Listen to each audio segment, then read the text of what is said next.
Avec Fanny Agostini en direct de sa ferme à Boissé en Auvergne. Bonjour Fanny. Bonjour Mathieu. Je rappelle que vous avez quitté Paris pour aussi, entre autres, vous éloigner de la pollution. Et pourtant, pas sûr que vous soyez si préservé. Il y a cette enquête récente sur l'ozone dans l'atmosphère qui vient vous inquiéter, Fanny Agostini. Oui, alors c'est vrai que d'une manière générale, j'ai beaucoup de chance. Je suis géographiquement éloignée de la pollution dite classique, mais pour les pollutions plus globales, peu importe l'endroit où l'on vit, on est tous concernés. Et il y a un bon exemple récent avec l'ozone. En ce moment, les journaux titrent que c'est une bonne nouvelle. Le trou dans la couche d'ozone est en train de se reconstituer. Et à l'inverse, nous apprenons aussi que la guerre n'est pas gagnée.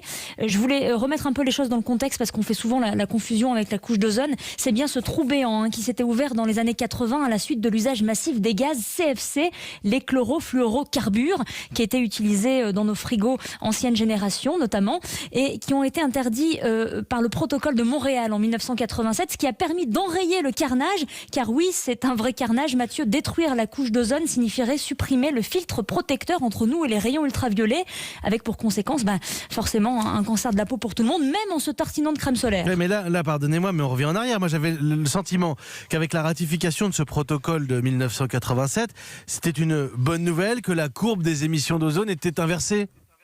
Oui, sur le papier, c'est vrai, sauf qu'un méchant coup de canif vient d'être porté à ce protocole de Montréal. La Chine a été épinglée pour reprise illégale et massive des émissions de gaz CFC. C'est ce qu'a balancé la NOAA, l'agence américaine d'observation atmosphérique. Fanny Agostini, est-ce que ça veut dire, pour être très concret, que ce trou va se reformer, va s'agrandir à nouveau ?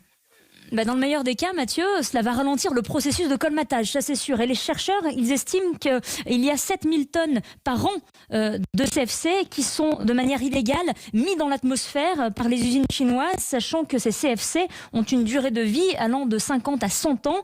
Donc ça devrait persister encore longtemps dans l'atmosphère, venir grignoter à nouveau la couche d'ozone. Et ce qui est encore plus dommageable, Mathieu, c'est de se dire que ce protocole de Montréal, qui était vu comme l'unique exemple de réussite pour l'environnement à échelle mondiale, a été bafoué.